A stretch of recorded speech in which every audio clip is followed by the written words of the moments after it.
For my 40th birthday, I decided to invest in my health by undergoing a full body MRI through Ezra. Ezra is a New York-based healthcare AI startup utilizing medical imaging and artificial intelligence to provide individuals with a full body cancer screening service that's fast, accurate, and affordable. They're looking at 14 organs and advocating for early cancer detection as part of an annual healthcare screening. Ezra is on a mission to create a new standard of preventative care and providing people with necessary knowledge to make decisions about their health. The company's cancer screening services are available in New York, Los Angeles, Irvine, San Francisco, Miami, and Las Vegas, with more cities underway. And today's podcast, I'll be speaking with Emi Gal, the CEO and founder, Dr. Carol DerSarkissian, who's the medical director, and Daniel Sodickson, who is the scientific advisor. Dr. Carol, thank you so much for joining us. You are the medical director at Ezra. It is such a pleasure to have you on the show. Every single day, you are reading reports, calling Ezra members, and you personally have a story with cancer yourself. So I'd love to dive into what your role is within Ezra, what inspired you to be a part of this amazing team, and what your day-to-day looks like. Well, thank you, Kelly, for having me. I'm really excited to be here. As you mentioned, I am the medical director for Ezra. I have a team of medical providers, and we are the ones who write the medical orders and review the reports for our members when they get the Ezra MRI scan. As you also mentioned, I am a cancer survivor of 9 years. I had breast cancer, and so it definitely played a role in me joining the Ezra team. I had a very unique perspective as being a physician, as well as a patient.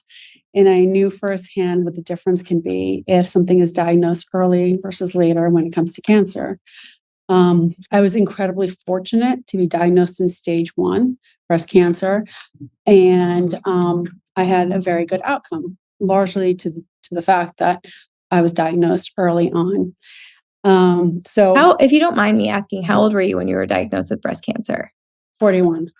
Wow. Okay. And when, what made you seek out mammography or go get mammograms early? And you mentioned early detection.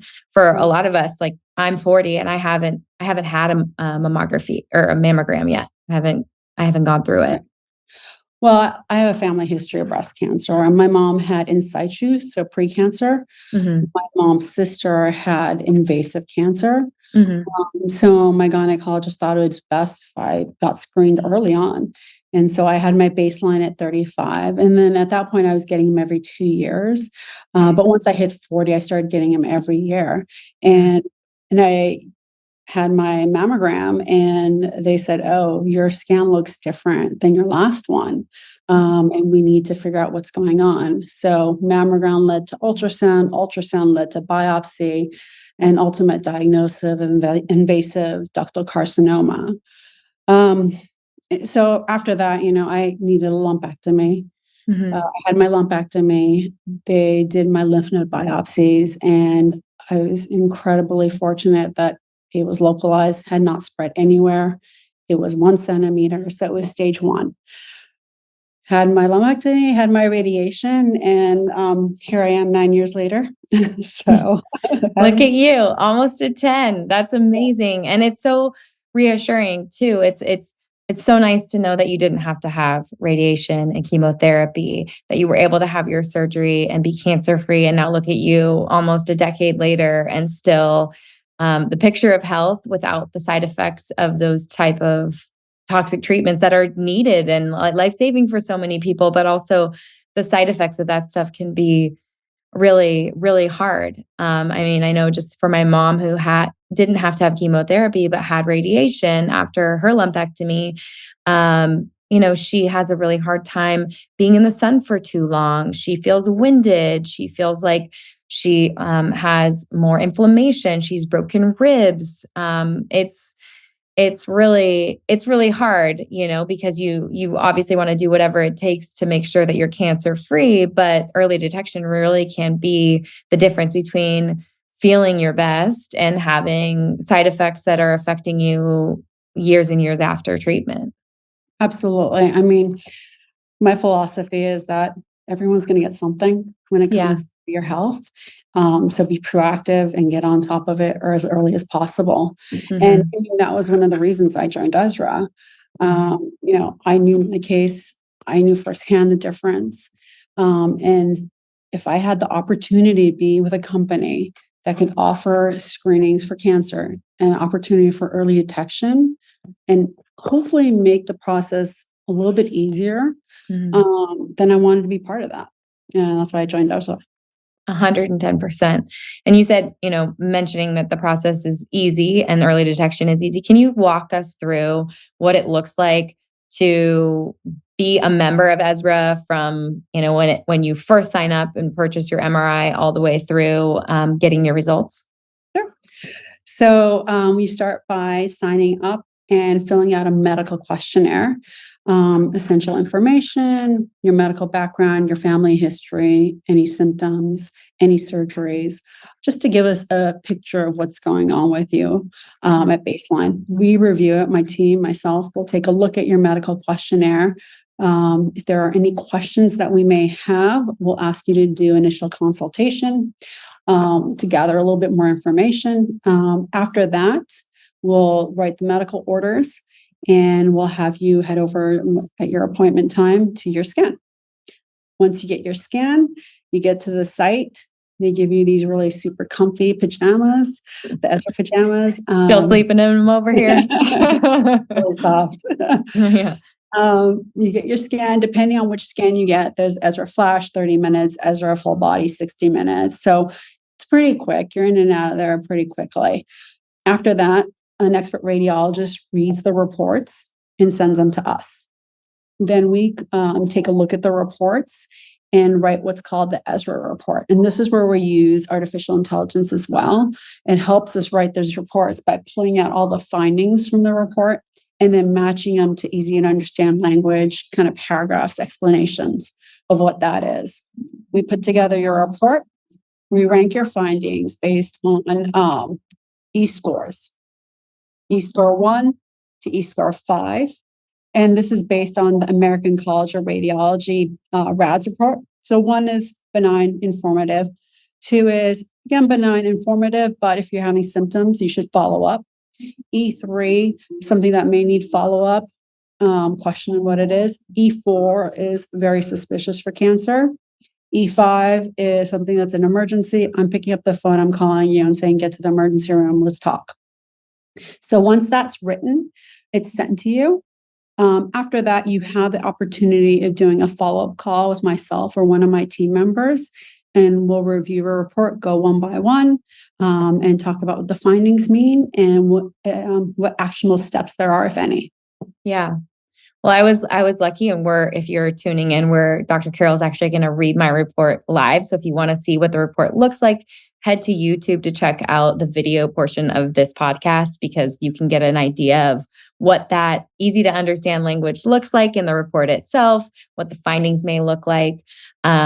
And for anyone listening, they've already heard that Chris did have a finding that came up as a 3, and we are following up with a contrasted MRI. He did have a physical examination. We believe that he is okay. But for crossing our T's and dotting our I's, we do want to do a contrasted MRI. So can you talk about the difference between an Ezra MRI versus like a diagnostic contrasted MRI and why you would need contrast? Yeah, that's a great question. So our scan is a screening MRI, meaning it's looking for any general signs of something that may be off and wrong. And so if we do find that, we need a diagnostic scan, which is with more details. And so we'll see something, but it's not very clear exactly what it is. The diagnostic scan will be more images, more slices, and it'll be plus or minus IV contrast. And the reason they give contrast is sometimes when you give contrast and it happens to be cancer or something like that, it'll light up and it'll give us a better idea of what that mass exactly is. Wonderful. Thank you for explaining that. I think that was a question among my community. Why would you ever do an MRI without contrast? How could they see anything? And your point is that, these fast, easy to do full body MRIs where you're in and out in these comfy PJs can actually just find those little parts that need a little bit more detail so that you can get that early detection you need for an affordable price or something you can repeat without the radiation. And the resolution of MRI is really good, even without IV contrast. That's how we can find things on the Ezra scan. Wonderful. Well, I think now we can get to the good stuff, which is my Ezra report. And I mentioned it earlier when I was talking with Emi. I've had some spinal issues that has run in my family. My dad is actually getting artificial discs put in his cervical spine on Friday. He's lost the movement and strength in his left hand. And so this is something that's really near and dear to my heart because I have a family history of spinal surgeries. And back in the day, that meant like rods and really physically limiting surgeries and also those types of surgeries that attack or touch on one area, then what we find is that the cervical disc or the discs surrounding that spot where they've stabilized it then become weak and have problems. And it's kind of this slippery slope of back surgery after back surgery and really not being able to do the things that I'm looking forward to doing, which is, retiring and being able to be active, whether I'm like playing tennis or golf or doing yoga or getting super into pickleball like my neighbors, whatever it is. Like, I just want to be able to do that stuff. And that to me is like running around with my grandkids is important. So I would love to jump in here. So feel free to share your screen and let's go through my report. There is the first page of your report, and this is a table of contents. So you had the whole body. So we'll talk about the head and neck, the spine, the abdomen, the pelvis. And so we will start with the overall impression, which is that you had some findings that you require follow-up only if you're having symptoms. So mostly E2s. Got it. So we start with the head and neck. And when we look at the head and neck, we're looking at the brain, the skull, the soft tissues in the neck, looking at the thyroid as well as the lymph nodes in that area. And you have the word unremarkable there. Unremarkable screening of the MRI. Again, a compliment in medicine, meaning there's nothing there that we should be following up on. You also don't have any recent infarct, meaning no stroke. No hydrocephalus, meaning no swelling in the brain that would be caused by a mass or a lesion. So nothing there. No intracranial mass. So no tumor that we detect on this MRI. So then we move to the soft tissues in the neck. And again, unremarkable screening of the soft tissue of the neck, meaning it looks normal. There's nothing there that needs further investigation. Mm-hmm. You do have some minimal mucosal thickening in the anterior left sphenoid sinus. So that's a sinus a little further back. And if you had a history of allergies or sinusitis, you can have thickening of the lining. And it's perfectly normal, nothing to do unless, again, you're having symptoms. That is my history. Sinusitis. My listeners know sometimes I am congested. I also have 3 children under 5. So we're germ infested over here. Well, that will do it. Yeah. Confirmed by the Ezra scan. Yeah. All right. So then we move on to the spine. And so when we're looking at the spine, we're looking at your cervical spine, your neck, thoracic spine, your chest, and then your low back, the lumbar spine. And so your spine has some findings at C6, C7, so between the 6th and 7th vertebrae and the cervical spine in your neck. Mm-hmm. You have a disc osteophyte complex. And so what this is essentially degenerative changes, wear and tear from the body in your neck. And again, this is an E2 finding. So if you're having symptoms, we recommend getting evaluated. Otherwise, usually it's physical therapy and strengthening the muscles in your neck. Okay. Yeah, no, definitely something that's a flag for me, as you know, with my family history. Now, one of the things I'm curious about is, obviously, this is using AI technology and it's a fast screening MRI. Are the images being sliced vertically or horizontally, or is there anything that could be missed? Only because I do have some symptoms, a little old hip injury from soccer. I know you don't do the knee or the ankle. I have a few there too. I wish you did. It would be a lot faster for me, but would anything be missed when it came to my spine and my pelvis? So the sequences we have, and you're talking about vertical, horizontal, it's both, and you Mhm. could see your images in your portal. But realize that the images that we have, the protocol that we have, were evaluated and validated by real world radiologists. So our Ezra Flash, which is our AI enhanced scan, was trained on thousands of patients that had normal and abnormal findings, Mhm. giving us millions of images. So Mhm. trained on that, and then based on that, they came up with a sequence and a protocol. And as I mentioned, the radiologist evaluated those scans and then validated those scans, meaning that it was complete and accurate to find anything that may be there. Awesome. And so for me personally, wanting to follow up on this C6 or C7, do I own the images in Ezra? Can I share them with my physician? Like how would I do next steps? I wouldn't need to go get another MRI, right? So what would happen is you can go into your portal, you have your report. You can also, when you go into your portal on the right-hand side is share your report. When you click that, you can put in your email address of whomever you want to share this with. And it will be the report and your images. Um, Wonderful. yep. That is so great to hear. Okay, cool. Moving on. Move on to your What's next? Oh, abdomen. there we go. Abdomen. So they mentioned an unremarkable non-contrast MRI examination of the abdomen. So what we're looking at is your solid organs in your abdomen, your liver, your gallbladder, your pancreas, adrenal glands, kidneys, and spleen. All of those look normal. There's no masses, nothing to be concerned about there. We also look at the abdominal aorta and they comment on that. And that's really important because sometimes people have aneurysms, which are enlarging aortas, and that could be dangerous and silent. But your aorta looks normal in appearance. Right. And I'd like you to touch on the colon because I know that colon cancer is scary for a lot of people. We're seeing an increase in people in their 30s and 40s. It's not covered by an Ezra. Can you talk about why? Well, MRI is very good at detecting things in soft tissue, solid organs. Colon cancer is usually the lining of the colon is where the cancer happens, and the gold standard is colonoscopy, looking with the camera inside. Mhm. And so the Ezra scan doesn't have that capability. So colonoscopy is better, but again, it's good for all the GI organs that are solid. Wonderful. Yeah, I did the Ezra MRI and I also got a colonoscopy 5 years prior to the recommendation just to be like, happy birthday to me. I want to know everything that's going on inside my human body. Yeah, But sounds like a but fun those those are birthday. the gifts that I like to give myself.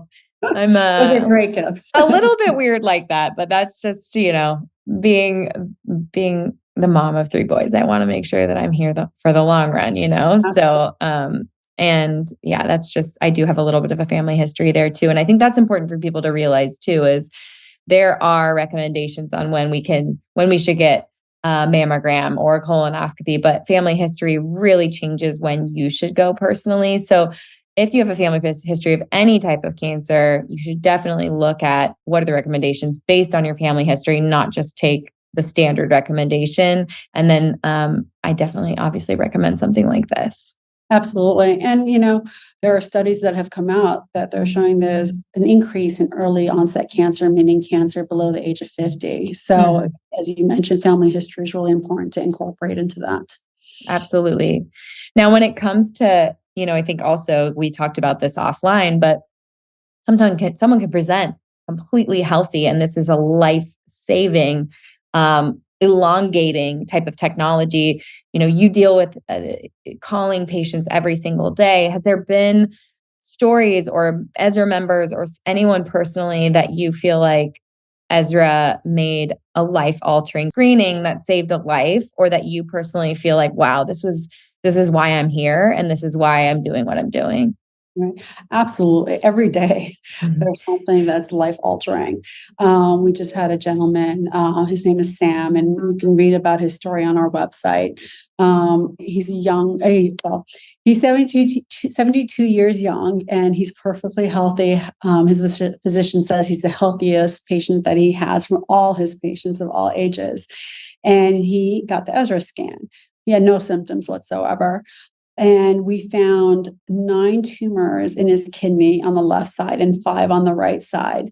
He had the diagnostic scan and the biopsy afterwards, and it was found to be kidney cancer.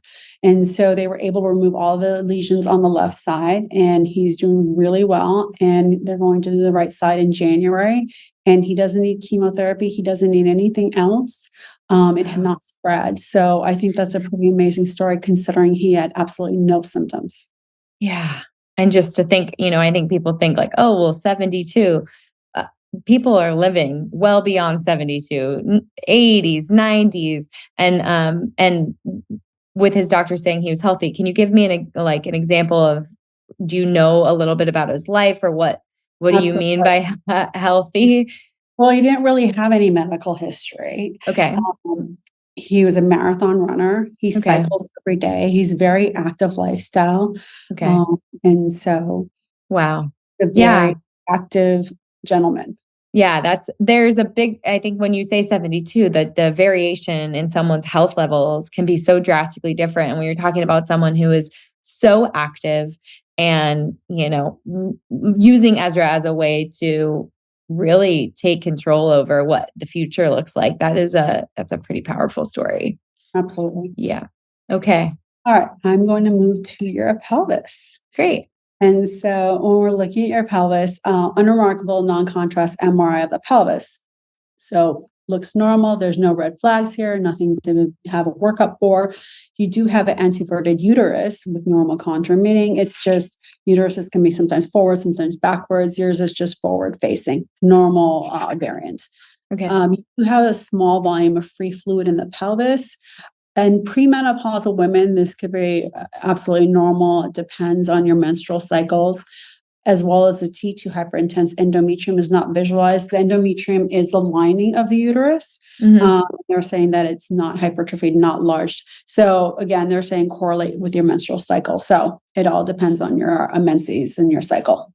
Right, which I don't have currently because I'm breastfeeding a 4-month-old, and I normally don't get it back until a year postpartum when I'm down to like maybe 1 or 2 feeds a day. All right. So that makes sense. Okay. And that is it for your report. The last page here are your next steps. About the sphenoid sinus thickening. So any symptoms and deal with that. The osteophyte complex, good to know. Improve the strength in the muscles in your neck. And the endometrium, perfectly normal. You had a good explanation for that. So those are it. Those are the findings.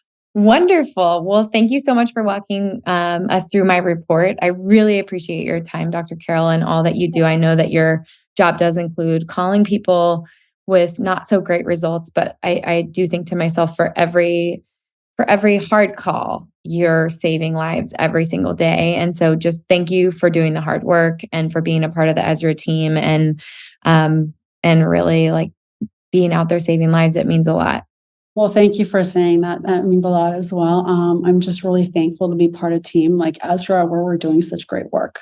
It's really awesome to see. Well, thank you so much for being here, for your time. We're going to send everyone to Ezra.com to check out the options. And if anyone wants to follow you personally or get in touch with you, is there any way that they can follow up or get in touch? Yep, absolutely. If you send me an email at hello@ezra.com, I'd be happy to respond. And we also could do any calls if you have any information, just to get some more details. Okay.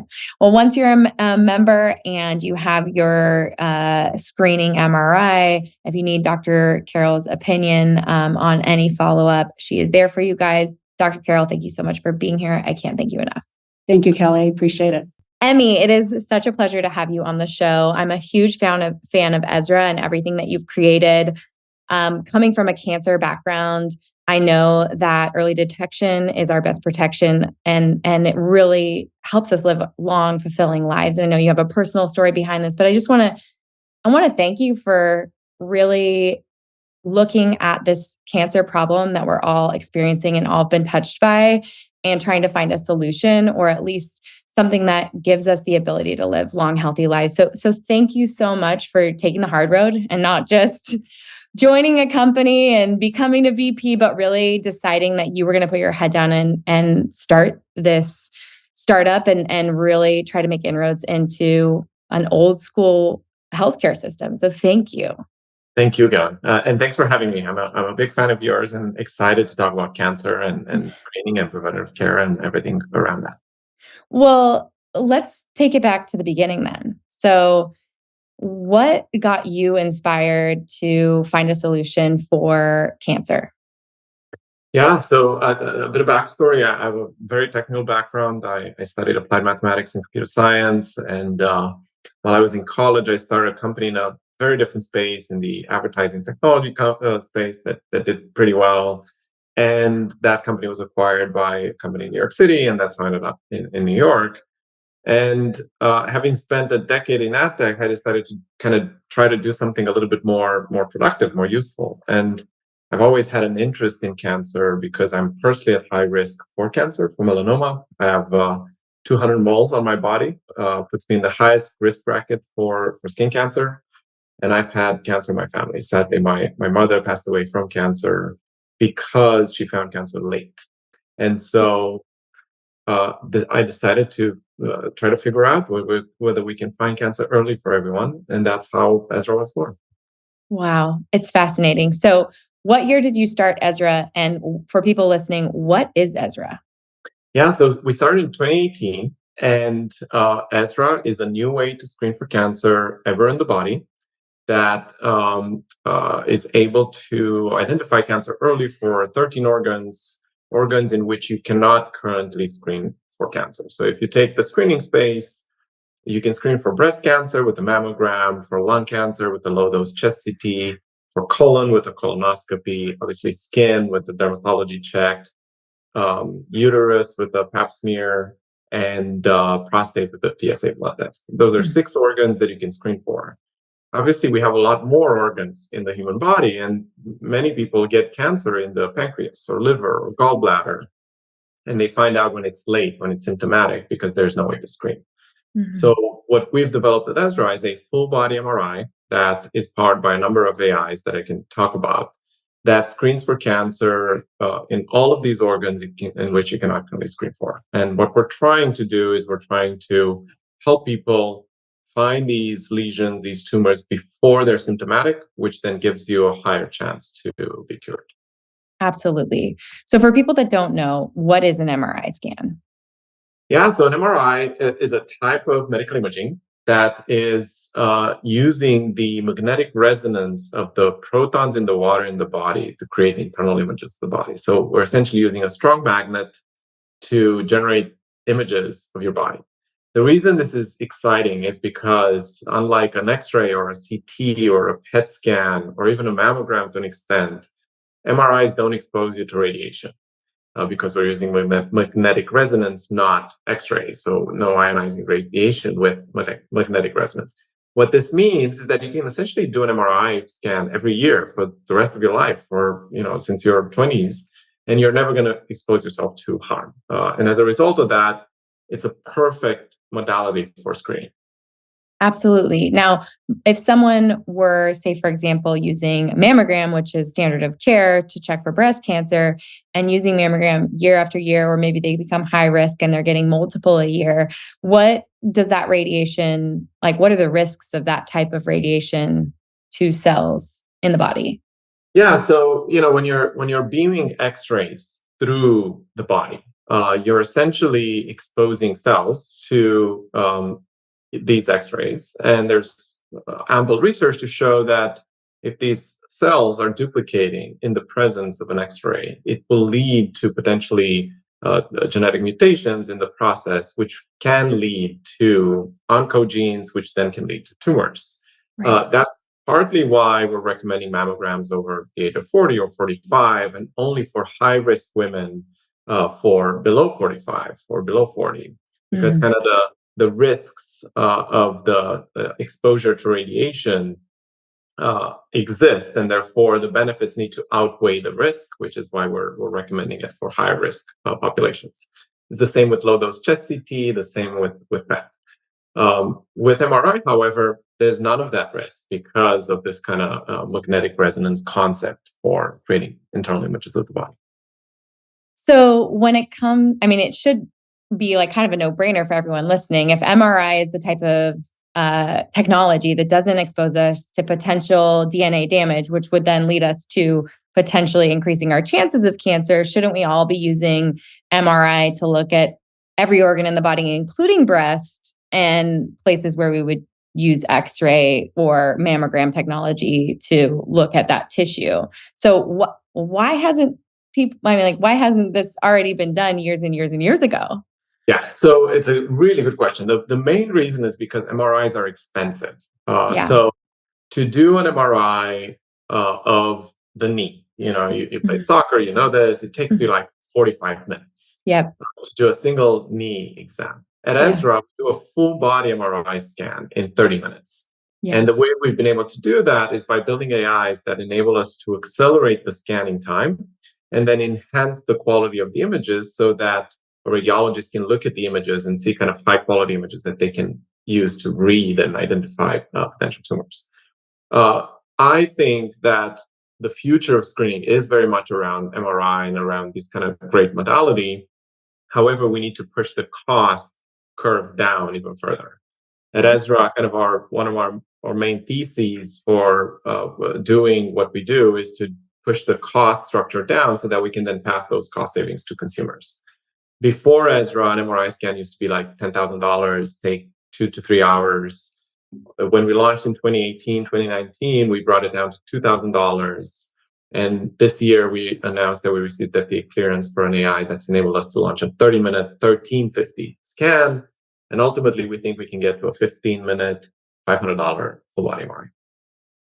This is why I'm so excited to have you on, because when I think about the longevity of it and understanding the expense of getting an MRI personally, as you know, soccer player, knees, multiple times, it is really, it kind of is one of those things where you're like, well, how is this feasible for everybody? How are we going to increase access for everybody? The hard part for me to understand is because I understand what an MRI machine looks like. I understand that it's gathering the images and putting them into the computer. It's the AI stuff that's a little bit over my head that I'd like for you to explain to the audience and me is, Yeah. Is it like an app that you're hooking up to a phone to make it go faster? Like, what is the AI that's doing the work? How is it doing the work? And yeah, I mean, kind of, can we go a little bit deeper with that? Because Sure, I know that like the MRI machine itself comes equipped with software, right? It does. So let's take one step back and talk a little bit about how MRIs work. Okay. So as I mentioned earlier, MRIs use the magnetic resonance of the protons in the water in your body to create internal images of your body. The reason this is important is because our bodies are mostly water, and therefore there are a lot of these protons. So we have a lot of signal to work with. Mm-hmm. Now, the way an MRI scan works is these protons have a direction and a spin, each of them. They're kind of like tiny little magnets. Mm-hmm. When you take these protons and you put them in a main kind of super powerful magnet, like a 3 Tesla magnet that we use, has 60,000 times the magnetic force of Earth, of the gravity on Earth. So when you put the human body in a strong magnet like that, it magnetizes the protons and aligns them to the main magnet, north and south. Think about all these little batteries are now aligned to the main big battery, right? Everybody's standing up straight in the body and not moving. Standing up straight, just like that. And then what you do is you introduce an interference. This is a kind of a radio frequency that flips the protons 90 or 180 degrees. And you remove this interference and they relax back to the main magnet. Depending on how quickly or slowly they relax back, you can differentiate between the different tissues. Ooh. Also, depending on how quickly they relax back or how slowly, you can identify whether there are areas in a tissue that have more protons, more vascularity, and they will light up a little bit more on the MRI because there's kind of an abnormality or a tumor there. Right. So this is the process. That's how an MRI works. Now, the challenge is this is a very noisy environment. You're using this magnetic resonance. Therefore, to create high quality scans, you need to do this process multiple times. You need to do the scan multiple times because noise will always be random, signal will be the same. By doing the scan multiple times, you average out the noise. Right. Now, the challenge is if you do the scan multiple times, it adds to more scan time. Yeah. So what we have done is we've enabled the acquisition of an MRI scan without doing it multiple times, just doing it once or twice. And then we've trained AIs to learn what the noise representation looks like and just remove that noise and make the images crisper, make them sharper, make them essentially what we do is we acquire a much noisier image and we clean it up. And after we've cleaned it up, we can send it to radiologists for reading. Wow. Yes. That's amazing. So you're basically upgrading their software for them to remove the noise and take averages of what that kind of spin time is, right? To differentiate tissues. Yes. Yeah. So basically, we take these images that are not as clear as a typical higher res, longer MRI image, and we just make it equivalent to an image that was acquired in maybe twice the time. And it's important to note that Ezra Flash, which is the AI that powers this, is cleared by the FDA. And to get that, we had to go through a kind of rigorous testing process to show it to a number of radiologists blindly and have them compare AI enhanced images and non-AI enhanced images to show that there is indeed an enhancement and to show that if there is a lesion present, they can indeed see it in the AI enhanced version of the image. So you had to show a statistically significant improvement with your images, and at least not missing any lesions using a faster, more affordable technology. Exactly. We had to show both qualitatively and quantitatively that it does enhance images. We had to do that across US census population distribution, minorities, male-female distribution, multiple different types of MRI vendors. And we had to have a statistically significant percentage of our studies from people with cancer. So we had to kind of spend a lot of time developing our data set so that the FDA actually gives us. I love that. The proof is in the pudding. I mean, it is. let's the proof is in the MRI. Yes, it is. Let's talk about the different types of MRI because you just said the 3T or the Tesla 3. Can you talk about the different types of MRIs and why, like what the improvement has been from the 1.5 to the 3? Yes. So there are really two types of MRIs right now, the 1.5 Tesla and the 3 Tesla. 1.5 Tesla is essentially a less strong magnetic field that results in less signal, essentially. I'm oversimplifying here, but basically a 3 Tesla MRI scanner enables you to acquire higher resolution images, images that are less noisy, images that are higher quality in less time, because you have more signal by magnetizing all these protons in the body in a stronger magnetic field. And so most imaging facilities are upgrading their scanners, and they're upgrading their scanners to 3T scanners because these are kind of like the future of MRI. Absolutely. And now Ezra's taken a different approach because you're talking about other imaging facilities. Can you talk about the difference between what you're doing and what you're specializing in versus maybe some of your competitors, or maybe like why you've chosen just to focus on the AI and how you work with your partners? Yeah, so from day one, our kind of focus at Ezra has been to make MRI-based cancer screening fast, accurate, and affordable. And as a result of that, from day one, our focus has been on investing in software and AIs, and our mission is to make MRI-based cancer screening accessible to everyone, as opposed to kind of a more concierge, expensive scan for wealthy people. Right. And so to be able to execute on that, we realized that we can't go and build our own facilities and so on, because that would be kind of very expensive. We'd have to raise a lot of capital, et cetera. And rather, instead of doing that, partner with existing facilities that are already great at their business, accredited by the ACR with the newest equipment and so on, and build software and AI on top of their hardware in order to decrease costs, in order to make full body cancer screening more and more affordable. So our model is to partner with existing imaging networks. Our largest partner is RadNet.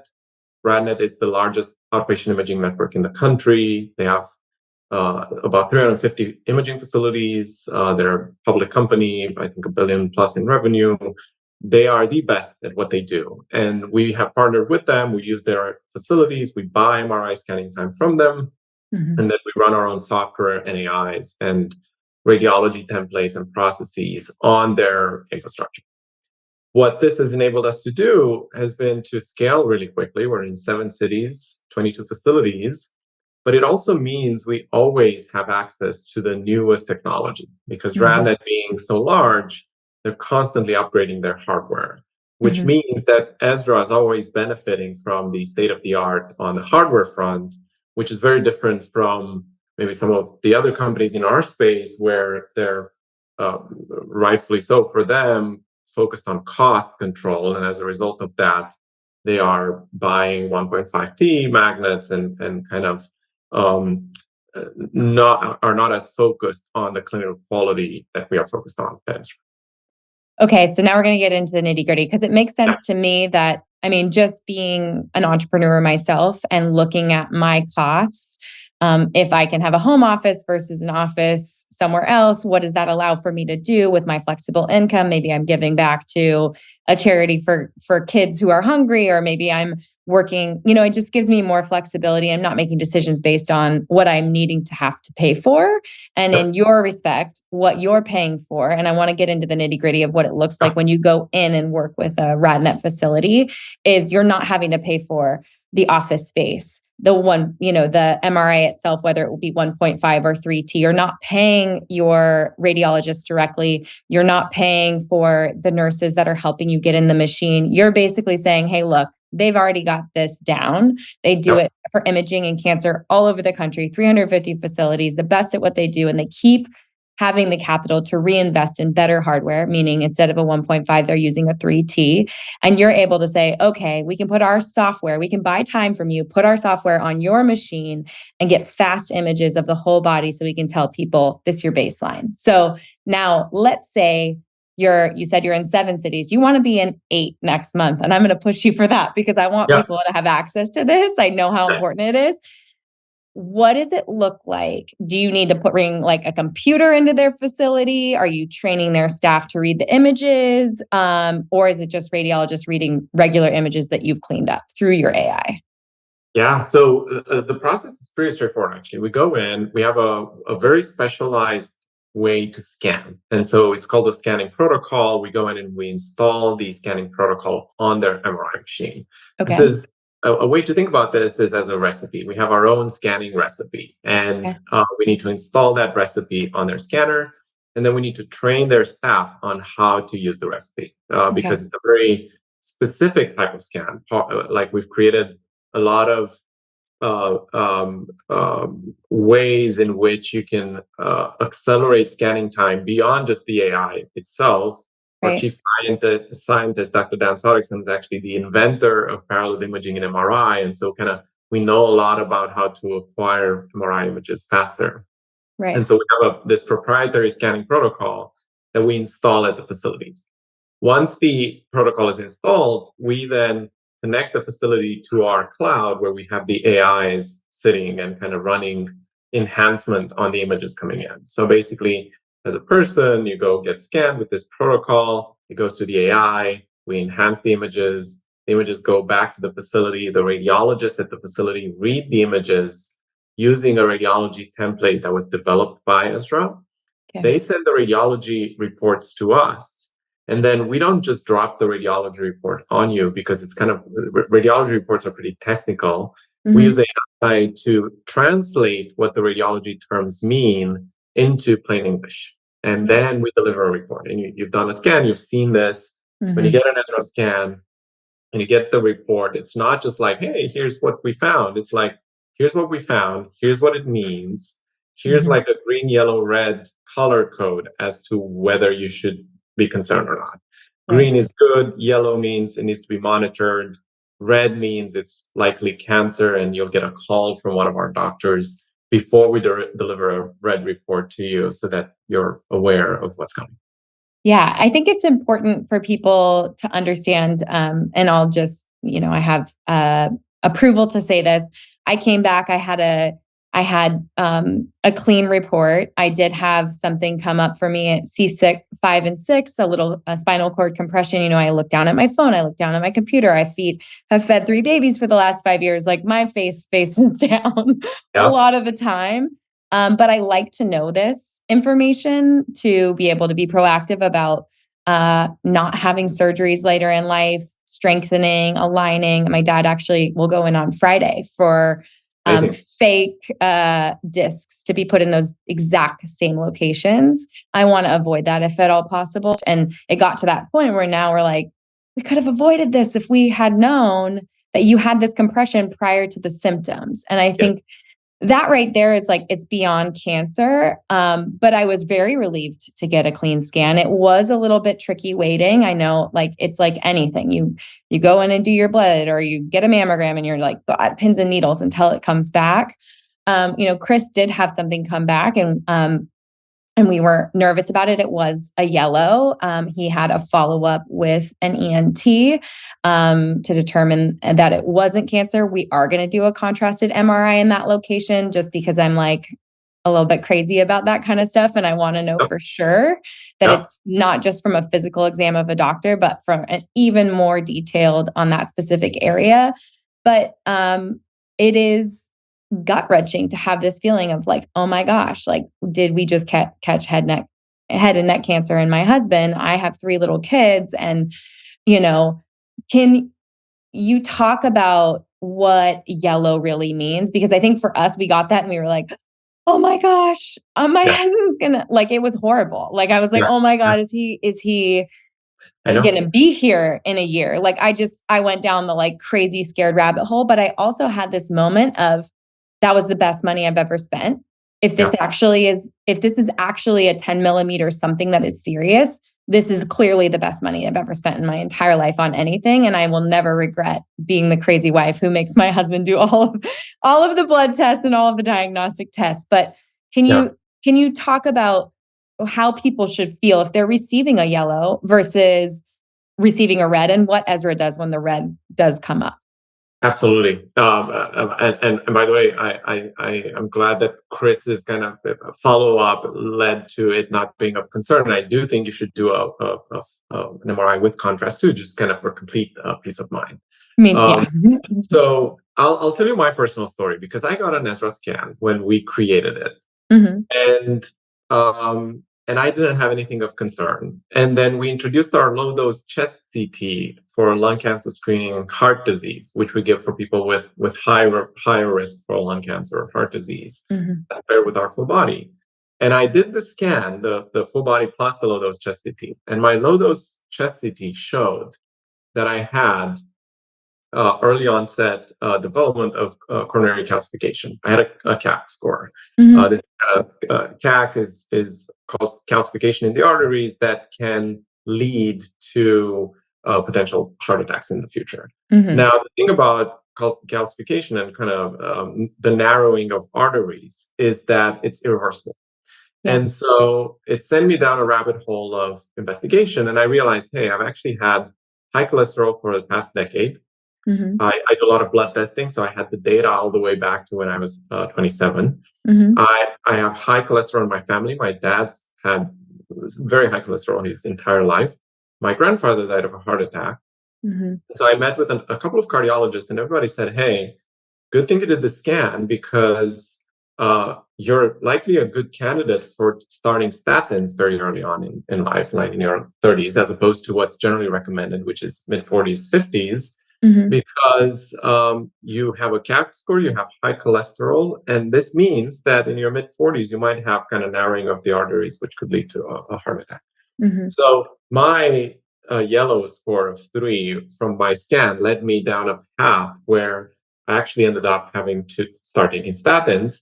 And here's the crazy thing. My LDL cholesterol went from 190, which is very high, that's for my age, to 60. In about 90 days. So clearly I have kind of a genetic predisposition for high cholesterol. and being on statin is the correct thing to do for me. Right. Nobody would have said, a cardiologist would have said, hey, at 37, you shouldn't be getting statins. But piece all of that data together and becomes a very powerful proposition. Right. When you're genetically predisposed to like hypercholesterolemia, and then you have a family history of it, and you can see the data in the benefit of that prescription versus someone who's maybe just living a poor lifestyle, and maybe they have a high reactive or a C-reactive protein score because they're also a smoker, or they're not eating properly or drinking too much. Like, you're not the candidate for that. And I know that. So to see that improvement and to be able to have power in taking control over your longevity and your future is, I mean, I think priceless, especially, I mean, as a mom, and with the responsibility I have in my house, just for financially for my family, and also just maternally, like I talked to you guys about this, like my postpartum anxiety has really been like centered around after I had my third son, like nothing can happen to me. Like, I need to be here for them. I need to be able to show up for them, like emotionally, spiritually, physically. Like, I need to be here. So like, what do I need to do to feel calm about it? You know, the uncontrollable. And I, you know, if something would have come up for me as a yellow or a red, and it was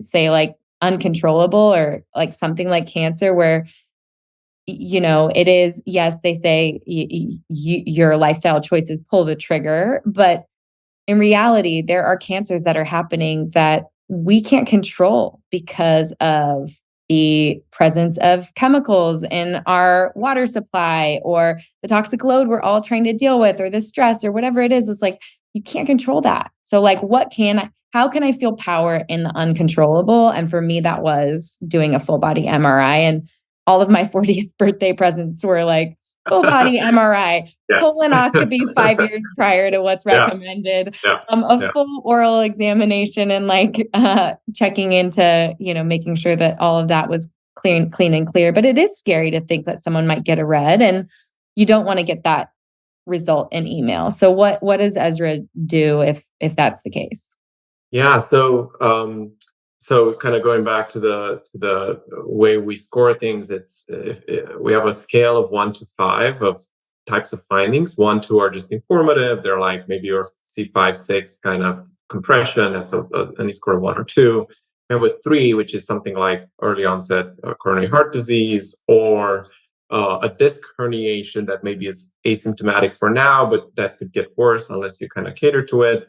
Fatty liver disease, which we find in about a third of our male members, non-alcoholic fatty liver disease. That's 3 things that should be monitored over time. And then E-scores of 4 or 5 are likely cancer, or likely an emergent cancer or something that you need to do something about immediately. Like E-scores of 5, we hold for, hey, go to the ER and tell them about this. So what we do in the E-scores of 4 or 5, which are the red ones, before delivering a report to you, you get a call from one of our doctors who asks if it's a good time to speak, and if it is, we tell you what we have found before delivering the report to you.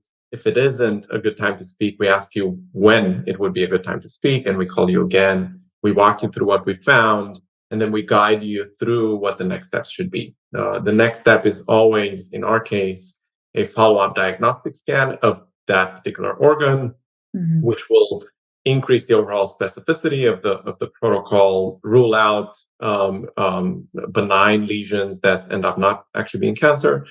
However, if the follow-up diagnostic scan confirms the presence of potential malignancy, then we help introduce you to specialist physicians, and then you go down a pathway to do a biopsy and have that taken care of. Right. And speaking of kids and parents and E-scores of 4 and 5 and kind of how scary that can be, I actually got an email from a gentleman, Patrick, who was about my age, earlier this year, and he wanted to meet. He's an Ezra member. And so I met with him, and he told me that in 2020, just kind of towards the tail end of the first year of the pandemic, he decided to get an Ezra scan. and he was like 35 back then. And we found a brain tumor that turned out to be a glioma, so a kind of malignant brain tumor. Mhm. And he met with doctors. They decided that it should be operated on. And his doctors told him that if not for Ezra, he would have likely found it like 3, 4, 5 years later when it would have been symptomatic and it would have been too late. And Patrick wanted to meet with me to thank us for creating Ezra because he had just had a baby. And he was like, I now know that I'm going to be able to see my baby growing up and without a concern for kind of, having a late stage cancer and a very low 5-year survival rate. And so we have many such stories now. Almost every week we hear from someone who found cancer through Ezra, and they're now alive because we helped them find cancer early. I mean, you're making this postpartum mom a little emotional over here. But I will say, like, I mean, that's the stuff, is it's just like knowing. I mean, I remember when I was with Hologic prior for a few years, and they came out with tomography, which is 3D imaging of the breast and a better form of mammography, that we were able to see so much more. And the reports were breast cancer surges this year. Breast cancer rates are up. And it's like, no one's making the connection to the fact that breast cancer rates aren't up. We just have better imaging. We have 3D imaging now that we can see more of this tissue and identify cancer earlier in the hopes that your cancer isn't large. It hasn't infiltrated your lymphatic system. It isn't systemic. We don't have to treat you with radiation, chemotherapy, and all these toxic, modalities, whatever they may be, to get this under control. The hope is that you find it small, you go in, you cut it out, and that is the end of treatment until you have another diagnostic imaging tool tell you there's something else. And that is, like, I think, so key for people to know that there is this ability to go out and have cancer, have a surgery, and to no longer have cancer. But people don't see that because we are all waiting till we're fully we have all the symptoms, right? Yeah. And it's infiltrated different parts of our body. And we're now at a place where we're having a hard time fighting it on our own without things like chemotherapy and radiation. And so that's why I get so excited about imaging, because imaging was a part of my past life, even in cancer and genetics, prior to starting my, nutrition business. Was like, this is so key. Like, have the information and understand where your body's baseline's at, and then follow up, just like you do when you go to the dentist. Like, follow up yearly and figure out what you need to do to stay in the green or to stay good. And if it's not good, know it early and get it taken care of. And so that takes me to my next question, which is, how often can someone get an Ezra, or should they be getting an Ezra MRI? I love the idea of a $500, 15-minute MRI. How can you do that? And what would the goal be that the computer does all of it? Like, what's the future, and how are we really driving those costs down? Because you are going to, at this point, you're still paying physicians to review these MRIs or radiologists. What's the goal? Yeah, so to answer the first question, we recommend an Ezra full body MRI every year, every 12 months, because some cancers can develop relatively quickly. And especially if you're over 40, you can go from no ovarian cancer to stage 4 ovarian cancer within a year. Yeah. And so you want to be able to give yourself the best chance at finding these things early by doing longitudinal monitoring of your body over time. And the exciting thing that we do at Ezra is, whenever you get a scan, that scan is analyzed in comparison with your prior scans. So with more data we have about you, we get better at finding things early because we're able to analyze all the data in context of the prior scans. That's kind of, we're really excited about this concept of longitudinal monitoring, which before Ezra and before MRIs, it wasn't really possible. And we're excited about what AI will also bring to this, because you can imagine if you have an E score of 3, like an Ezra score of 3, which is how we score these things, that needs to be monitored over time. Radiologists don't have the time to actually measure the thing accurately every year and so on. But with AI, you can measure your prostate lesion over time and see if it's accelerating in growth. And if it is accelerating in growth over time, then you know it's problematic. And so I think part of how we make early detection possible without increasing false positives and incidental findings and so on is longitudinal monitoring and giving ourselves the ability to track these things over time without acting upon them. Right. Obviously, the key thing to doing that, it leads me to the second part of your question, which is how do we bring costs down? Right. And at Ezra, step one was basically creating AIs to make the scan faster and do the images fewer times, which compresses the scan time. We're working on more technologies along those lines to make the scan even faster. And we think we can get to like a 10 to 15 minute MRI scan. Wow. And then obviously the other cost center is the radiology time. Radiologists actually reading the scans. At Ezra, we have 2 radiologists reading each full body MRI, a neuro radiologist and a body. And if you're doing the low dose chest CT, we have a 3rd radiologist reading it, a CT specialized radiologist.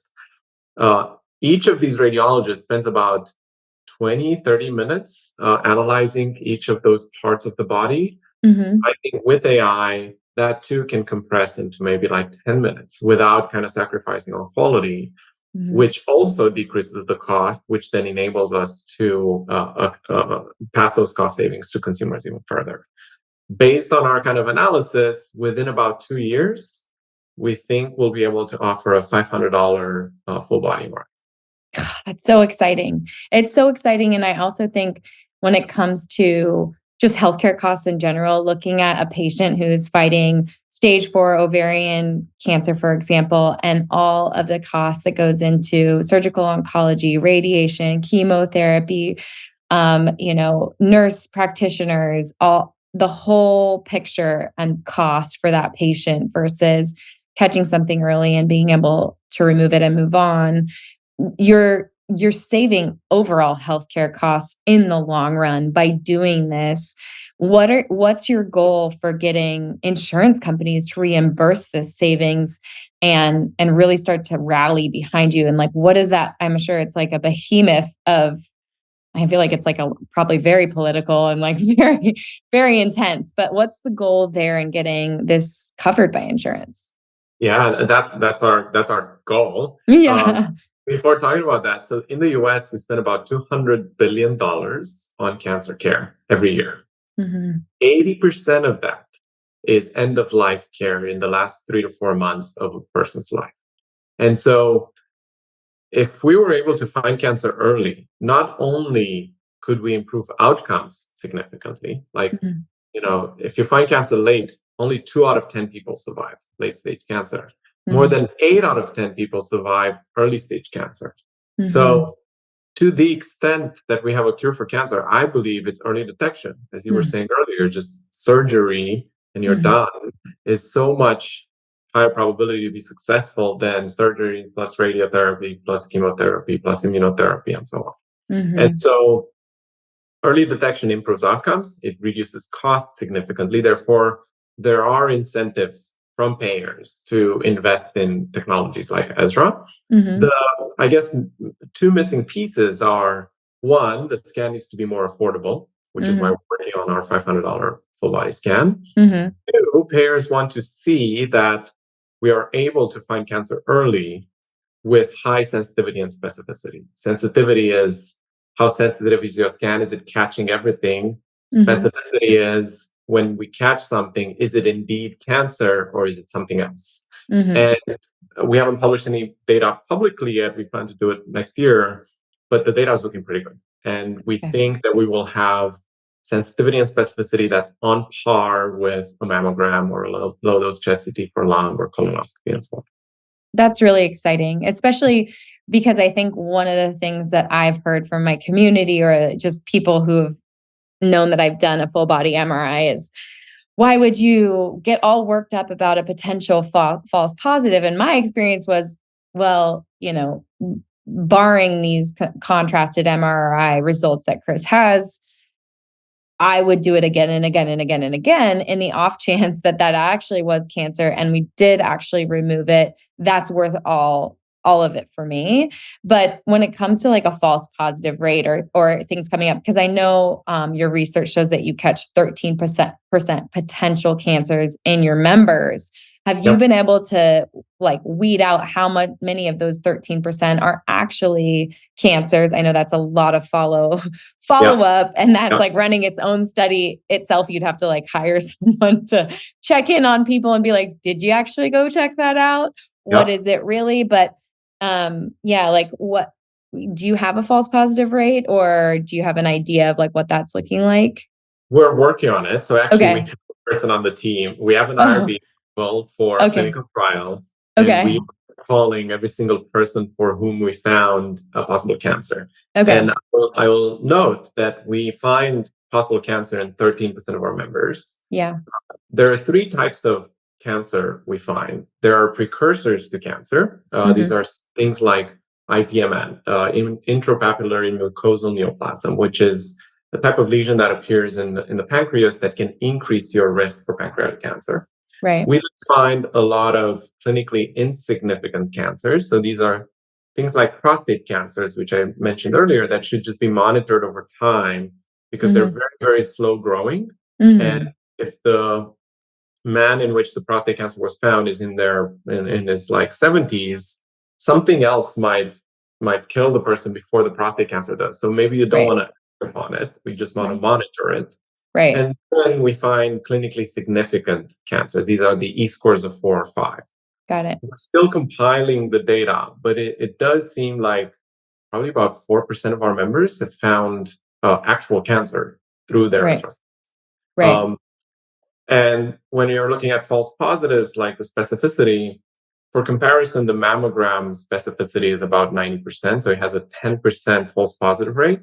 It's looking like we're going to be much better than that, probably like 92, 93, 94% specificity, which means we're kind of better than a mammogram when it comes to the specificity numbers for our skin.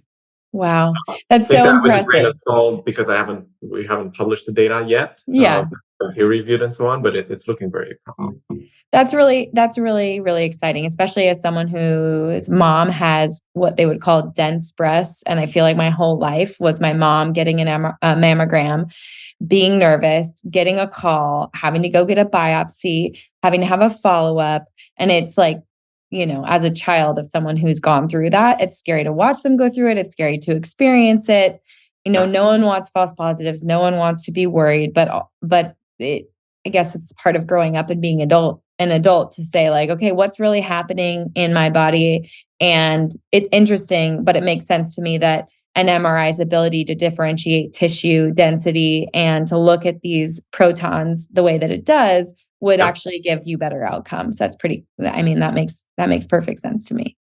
Totally. And actually dense breast tissue in particular are really like if a woman has dense breast tissue, the recommendation from the medical community is to do a breast MRI with contrast, because breast MRIs have higher sensitivity specificity for finding cancer in dense breast tissue. I love it. I'm clearly sold, obviously, if I'm like, hey, Emi, can you come on the podcast and talk all about this? I mean, social media is what it is. And being someone who shares this type of information, I'm going to have a certain percentage of false positives or negative people who are saying like, why would you do this? But I think to myself, sharing this information, sharing your technology, getting it out here on the podcast and on my social media channels, I think about, Chris and I talked about it, like I could be saving someone's life. And that is like the most amazing and wonderful feeling. Yes, it would be scary, but to know that what you've created is getting out there and people are understanding it's available. I can't tell you how many people of my close friends texted me and was like, what's your experience? Where do I go? Where do you do it? And so to have that access in the neighborhood, in the cities that you're in, and just knowing that RadNet's your partner in this, like the future is pretty bright and I'm really hopeful. And however I can help you, please let me know. Thank you. It's been an absolute joy to support the team and to get this information out there. Even though we had a few scary bumps, like I said, it's really exciting to know, okay, well, Chris, next year we'll get that same scan and we'll be able to compare what's happening in his body, and I will too, and we'll have that baseline. And it reminds me of my kids' highlight books where it's like 2 pictures now. What's the difference? It's like those are a lot easier to like spot, Yeah.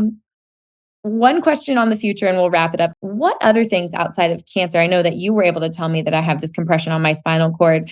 Do you think about things outside of cancer for Ezra? Like, I mean, selfishly, I would say I'd want to know, what my muscle mass looks like, if it's shrinking or maintaining, because we know that muscle weight in aging is a predictor of, how long you're going to live. Or I'd want to know, there's just like special requests I would have that I'd want your AI to add in on top of the cancer. Yep.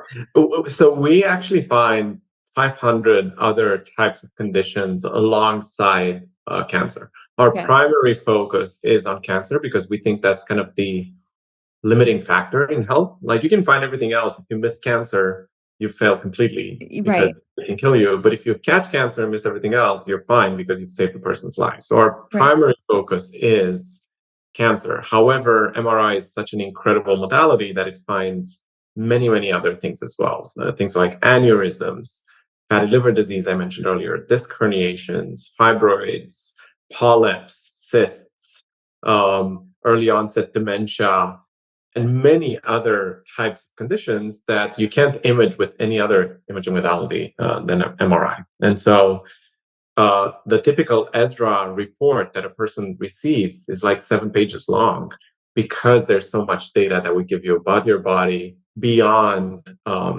just cancer screening. Right. Well, what's so interesting, and I don't think I let you know this at the time, maybe Jason on your team when I was getting started, but my mother-in-law, January of 2020, suffered an aneurysm on the golf course. And the golf pro was actually able to save her life, get her in an ambulance into the hospital. She was in a coma for almost a month. She had to learn to walk, talk, and drive all over again. And she, she's a very determined, resilient, healthy woman. But, that is obviously something that an MRI with Ezra can catch before she's suffering in the way that she did. Absolutely. And so that itself is, one of the things when Chris got his MRI, I'm like, I just want to look at your brain. I just want to make sure everything's okay. Yeah. He's like, you're crazy, Kelly, but it's just like, there's so many things to know. And I think about the big things like, coronary heart disease, like aneurysms, like cancer, like for women who are of my age who want to have babies and we're having babies later in life, I'm thinking about polyps and fibroids endometriosis, things that would cause miscarriages or a problem getting pregnant. Like there's so many things that you can get from these things outside of cancer, but I applaud everything that you've done. I'm so excited. I'm a big cheerleader over here about it. And so I'm happy to get this information out and answer as many questions as I can on the podcast. So it's hard to do it all in a caption or on stories or in a blog post where people can really get to know you and your mission and what Ezra is all about. So thank you so much for being here. I really appreciate it. Yep. And if anyone wants to connect with you or follow along or learn more about Ezra, where do you recommend that they go? Yeah, so for the company, it's Ezra.com. We can book a scan on our website, find out more. And then for myself, it's emigal.com. It's my first name, last name.com. And I'm at emi@ezra.com. Happy to speak with anyone anytime about what we're building at Ezra. Oh my gosh, wonderful. We'll put all that in the show notes so people can follow along. Thank you. And if there's anything else I can do, please let me know. Thank you. This is amazing. Really nice seeing you. And thanks for having me on the show. Absolutely. All right, Dr. Dan, welcome to the show. You're rounding out our interview with everyone who is connected to Ezra. And I'm so excited to end with you because your knowledge of MRI is just I think the best of the best. And I'm so lucky to have you on the show. So I want to just thank you so much for your time and let the audience get to know you personally. So thank you for being here. And I guess the first question of today's interview would be, can you tell me a little bit about your background and how you found yourself as such an MRI expert, what you do day to day, and how you got involved with Ezra? Absolutely. No, it's a pleasure to talk to you, Kelly. And this is a favorite topic of mine, imaging and how it can make a difference. So, I guess I came into imaging more than a quarter of a century ago. It's amazing even to say that, by complete accident. I stumbled into it and discovered that it is a remarkable way to improve health, but also to see what was previously invisible. And that is, in a nutshell, what we do with all of these fancy medical imaging technologies that can look so scary, that look imposing, the big tubes and so on. They're really ways of extending our own natural vision to see inside. So I fell in love with imaging, those many years ago.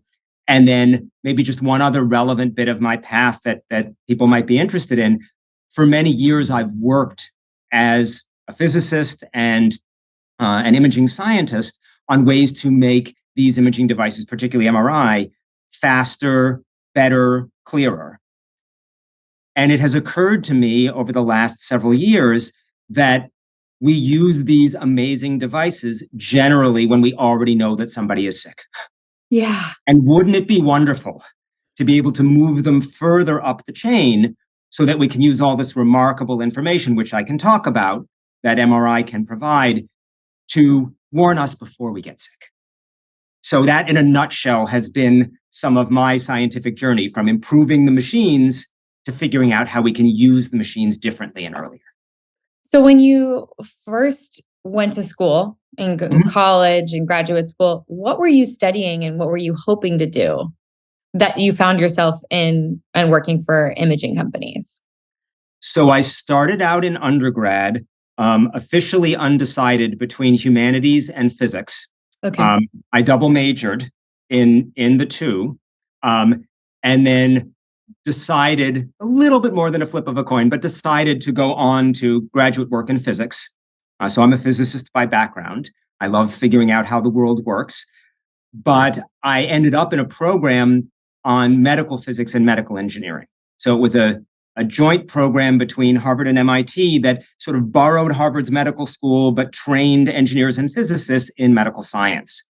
And so I learned medical science in the course of this. And believe it or not, they actually had engineers and physicists like me in the wards learning how to do patient histories and physical exams with the doctors, learning what it's really like in medicine. I sort of fell in love with that and completed the MD at the end after the PhD. And then, like I said, had this sort of random encounter with imaging science where I realized, wait a second, this is where I can bring physics together with medicine, because we are using physics in this device to see inside and help cure disease. So wow. So we'll call you double Dr. Dan then, based on your history. But so when you graduated from your MD program, you went directly into working with imaging companies and improving their equipment, or did you have any time using the equipment yourself? What did that look like? So it was a slightly unusual path. The traditional way is, you graduate with your MD and then you do your, internship and residency and all of that. I actually stumbled into an idea for how to make MRI faster. Can you tell me about that? Sure. Well, you can think of it this way. We call MRI machines MR scanners. And they are, in fact, like digital scanners in some ways. You have to wait while each line of the page feeds through, right? Or while the scanner goes over. And so it takes some time. And so in a nutshell, the idea I had was how actually we could speed things up by gathering multiple lines at a time. And that involved putting different detectors around the body to sort of see different parts of the body and to stitch all that information together. So we went from sequential scanning to parallel imaging. And parallel imaging was my first entry into the field. And I was so enthralled with this idea that I actually went to the physician I was working with and said, who also had a research lab, will you take me on as postdoctoral fellow? I want to work on this idea. And he said, who are you again? Sure, why not? So that was my beginning. So I have done imaging research my entire career, but I have also worked in academic medical centers all my career. So I work every day with radiologists, with other clinicians who are sitting at the scanners making diagnoses, and I work with them to figure out how we could do it better.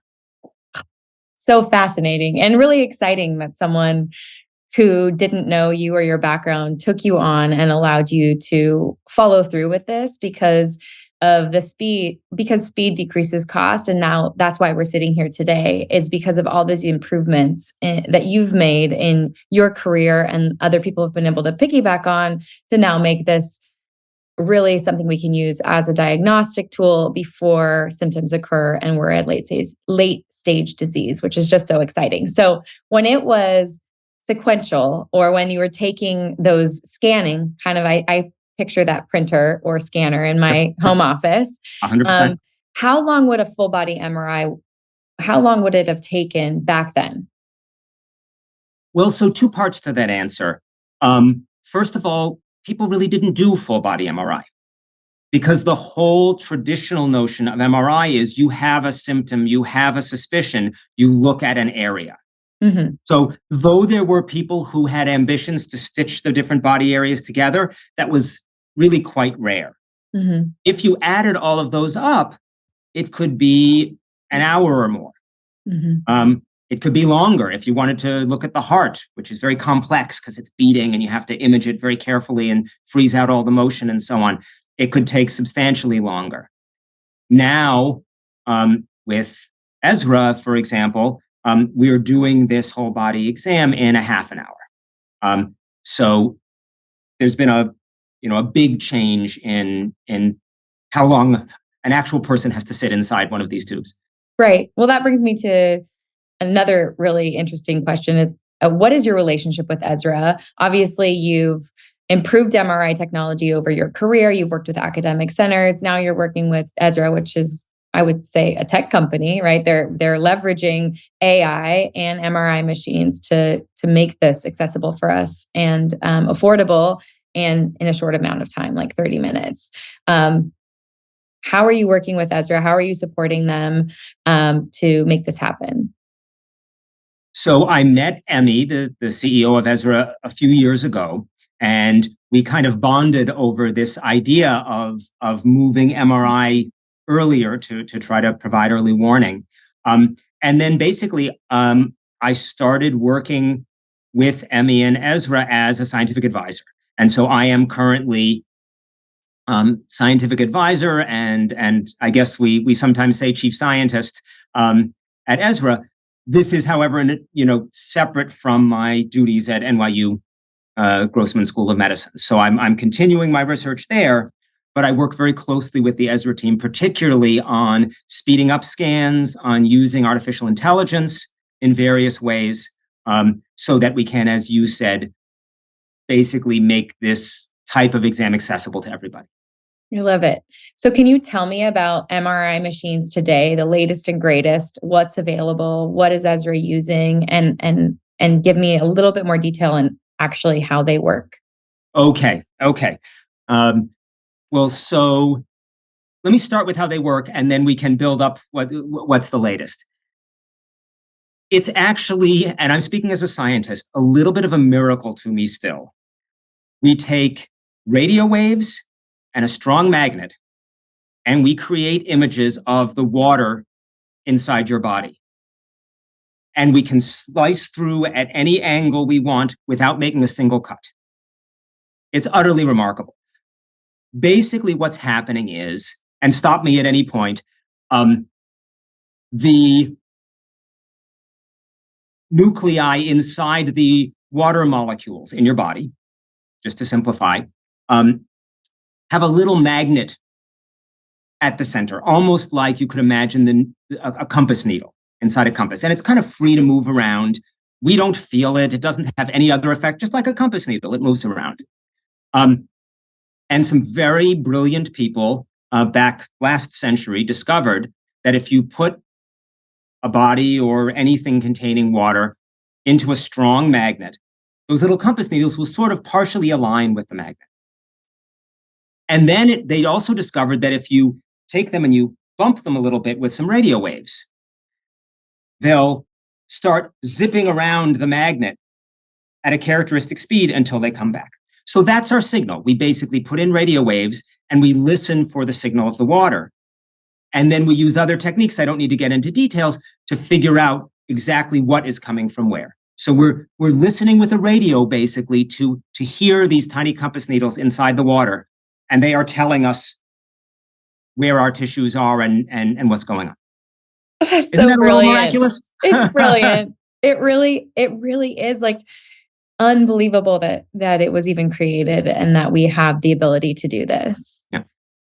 And that by the way, it's radiation free. Yeah, it is also radiation free. Right. It's radio waves. I mean, it's a strong magnetic field, so you don't want to bring anything magnetic in there. Your credit card will be instantly erased. Yeah. Anything that has iron in it will be, taken out of your hand. But if you go in without any of that, it's a magnet and radio. Wow. Yeah. Wow. And so when was the first MRI machine created and put into use? And where are we at today? Funny you should ask, because we just passed the 50th anniversary of MRI. 1973, I believe March of 1973, the first paper was published. It was a 2-page paper. It created a field and it got its author a Nobel Prize. Wow. Yeah. That's so cool. And so today, the latest and greatest MRI technology would be what?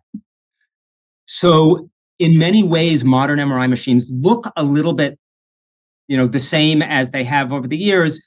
They've just gotten much, much better, much sharper, lots of bells and whistles. So the tube you go in, that you lie in, that's actually surrounded by miles and miles of superconducting wire that's creating this strong magnet. And there's other stuff in there as well to figure out, where everything is, distinguish left from right and front from back, and so on. What's happened is, first of all, the technology has advanced dramatically, allowing us to scan in the information much faster. Now, also inside this machine, you have detectors that have lots of individual radio detectors. Mm-hmm. So you can do parallel imaging in any direction. You can gather lots of information in parallel and go faster. And there's all kinds of modern software in them as well. And one that I want to highlight is artificial intelligence. So interestingly enough, it's not just that AI looks at the images that come out of the MRI machine and tries to copy human radiologists. We actually use AI inside the machine to take less data, just like we did with parallel imaging, to take less data and still produce rich images. So we're actually using AI to choose what data we gather even before we get to the images. Wow. So I mean, I can just imagine this superconductor taking so many more images from so many different directions. And it feels like, wow, that would be a lot of data to end up on a computer. And so it's almost like you have the AI filter that goes, this is important, this is important, this is important, this is what the image is. That's part of it. But actually, we have learned we can get away with less data. I love that. If we use the AI. So basically, we can skip certain lines in the scan. It's not really, I got to be careful there. We're not skipping parts of the image. Yeah. We're skipping certain measurements because the measurements are sort of connected to each other and the AI can work out what it must be. For example, if you're looking out a screen door at a scene outside, you can, even though nominally there are some blockages to your view, you can make out exactly what's going on. Mm-hmm. You know with certainty that there's a car out on the street and someone's getting out of the car. It's the same way the AI can almost kind of clear off the mess and show you what's really going on behind it. And that allows us to go faster. That's a great analogy. Thank you for sharing that. So when it comes to AI technology, it's not only being used in scanning, but it's also being used in reporting. So how does it speed up reporting? So one thing that an AI can do is it can make some sort of assessment on the image and give really a suggestion or extra confidence to a human reader. At the moment, I'm not advocating the use of AI instead of radiologists yet. There's lots of discussion of this, but it can automatically highlight certain features. It can suggest, for example, that maybe there might be a part of the image that looks a little funny, and it can draw the radiologist's eye to that. That's so great. In some ways, it's like a co-pilot, right? For the radiologist. And how do you train the AI to be a co-pilot like that? Lots and lots of examples of images. So, fortunately in medical imaging, as you were just saying, we generate tons of data. And so if you have data in enough subjects, then you can really start training an AI for these types of tasks. Okay. So if I'm hearing you correctly, not only is the AI using less data, but being able to give clearer images, it's also being able to highlight based on a data set that of thousands of images, hundreds of thousands, I don't know, millions, you tell me, millions of images where there might be a problem. And then that allows for the radiologist to see things maybe they might have missed. Now, when it comes to multiple images, like for me, for example, my husband and I just had Ezra last month, and I hope to do this every single year. What I'm learning is that there are times when we need to have, you need to go to the emergency room, or times when you need to have follow-up, or times when it's normal unless you have symptoms, but they would tell you to just have active surveillance on it or to look at it year by year. Can you talk a little bit about how an MRI image should be used for a patient when it comes to whether we should be seeking follow-up or just waiting, and what we should feel comfortable about waiting with? Yeah. Well, I think there is actually a real movement within radiology towards this idea of, as you said, active surveillance. I think originally the idea was you come in, you have symptoms, we check you out.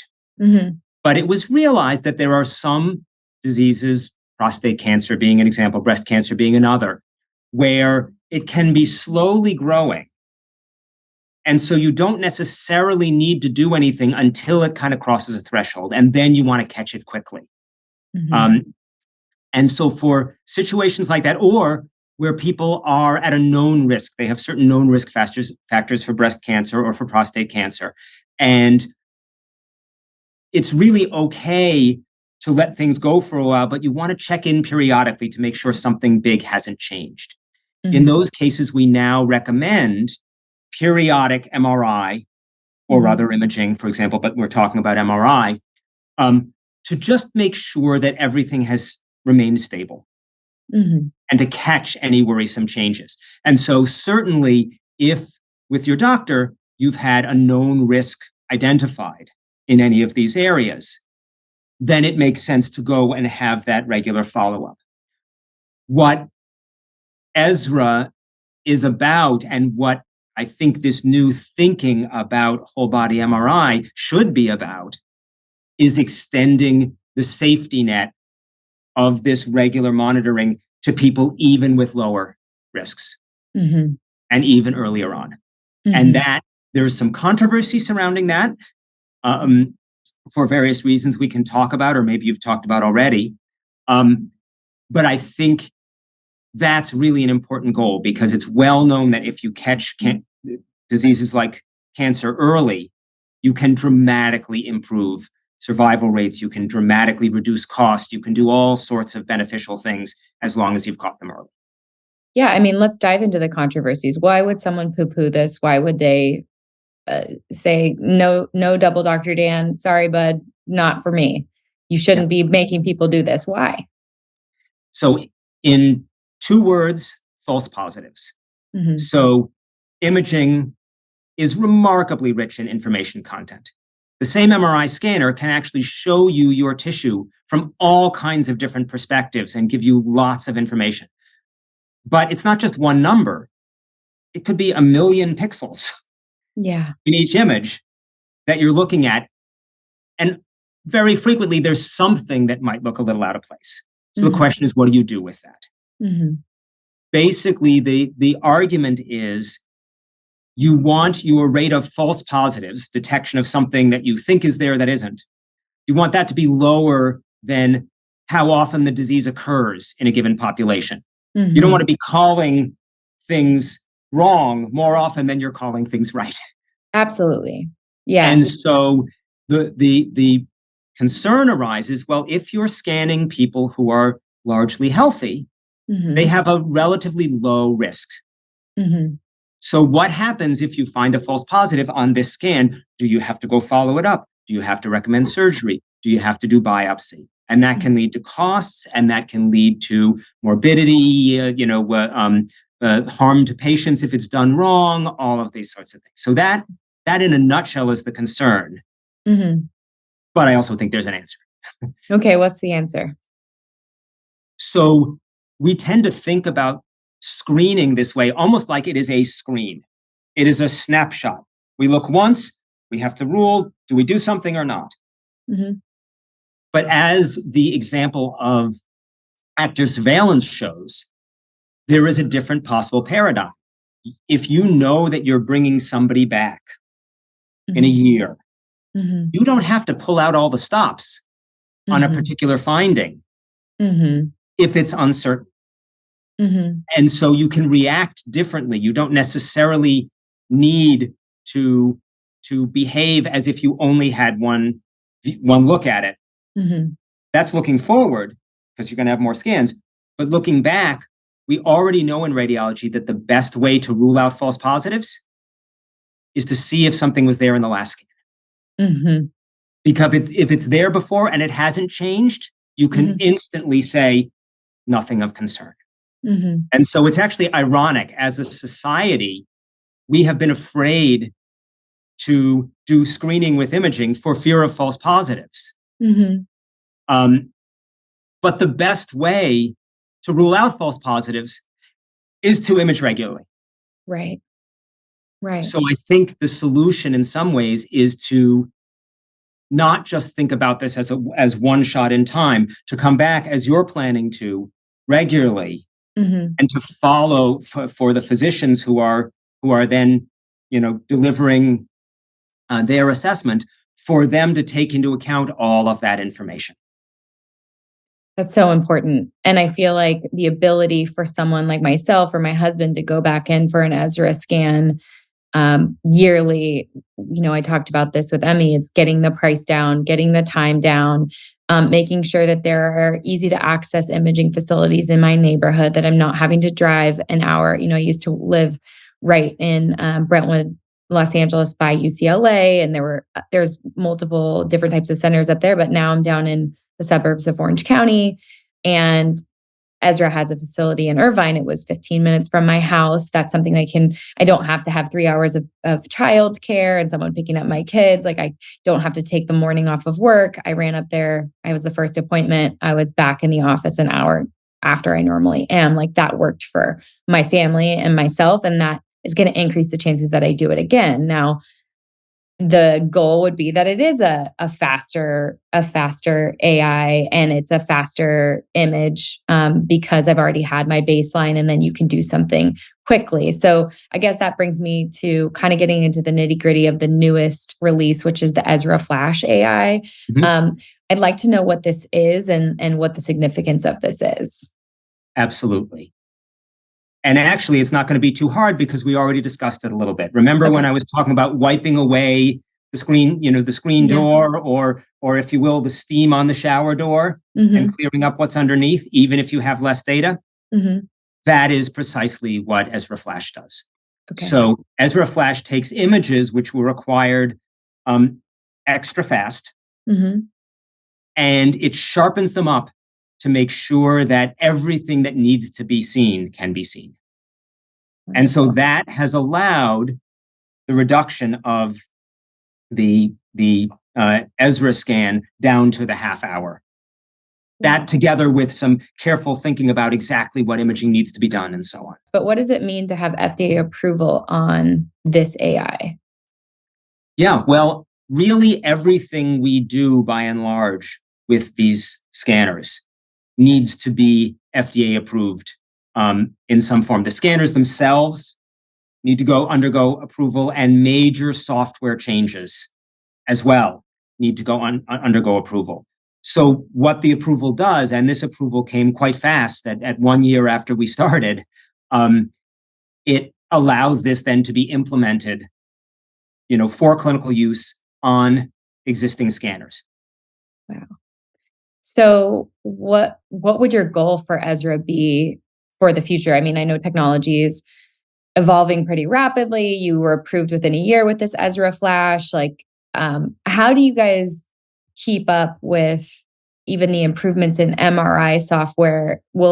I kind of think about it like a phone. Like I'm upgrading my phone. Do all my apps still work, or do the app companies all need to update based on the update for my phone?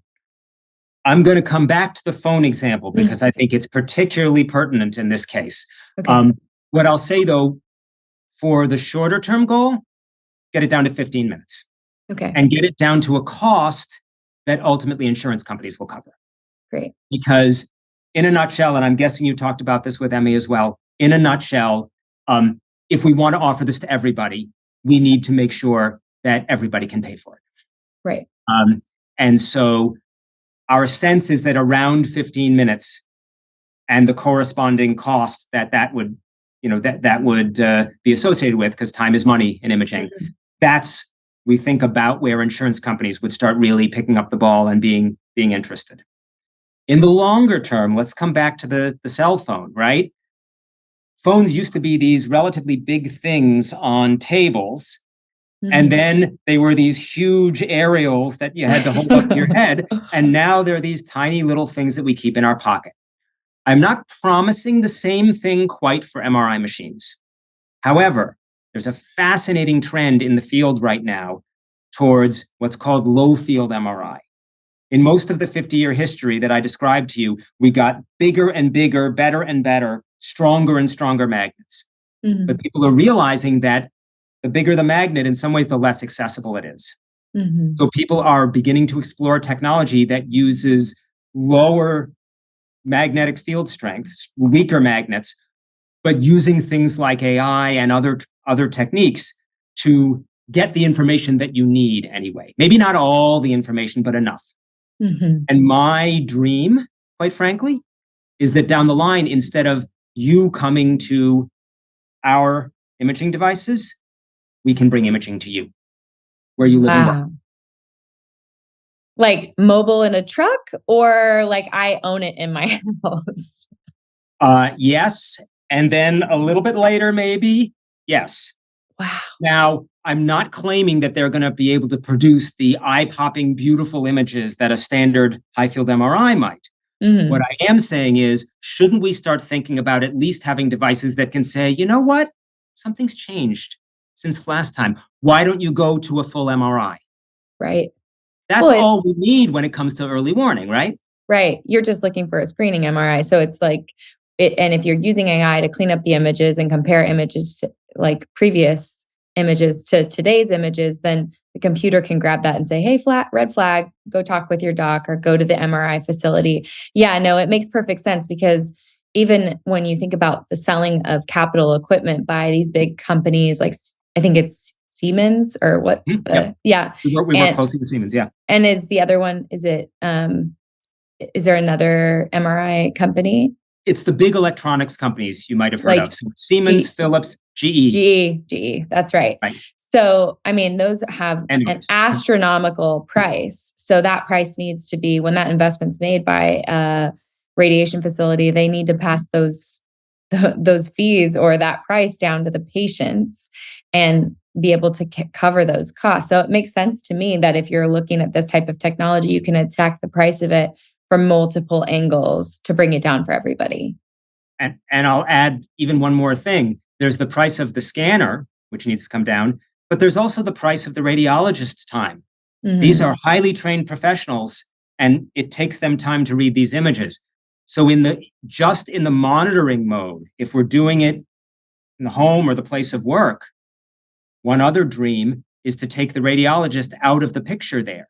Mhm. Not for the later images, not for the detailed images. We need, I think, radiologist ingenuity there. But if Right. all we're trying to say is, has something changed? Should you go get more scans? Right. If we can do that automatically, that also brings down cost. Right. Yeah, it makes sense not to get rid of an entire field of physicians with technology. You're definitely not going to get the insurance companies on board with that, and the imaging professionals rallying behind this type of technology. But for things that really require extra detail, or someone who is fighting a disease state, like, it does make sense to have a doctor on your team and on your side. 100%. And I think one of the risks of talking about disruptive technologies is people assume that they have to disrupt, they have to remove entire areas of specialty. Often that is the case. Mhm. But in this case, what a radiologist is doing typically is very different than what we're talking about. A Yeah. radiologist needs to make sure that nothing gets past them, because Mhm. they're the last bastion of diagnosis, and they Mhm. need to help guide the therapy. So if they don't want to just see, is there a tumor? They Mhm. want to see, well, what kind is it? How invasive is it? What is the best therapy? We need all of that. Mhm. We just don't need it way up early. Mhm. Right. That makes So, perfect sense. this is one of these rare cases where we can have a both and. I love it.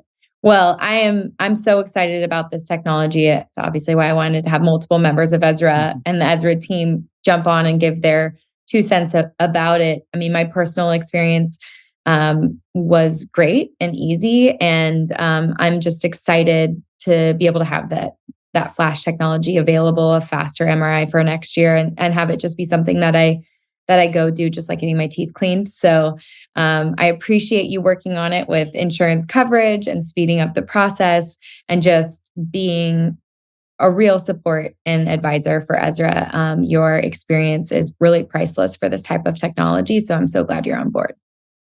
Thank you so much, Kelly.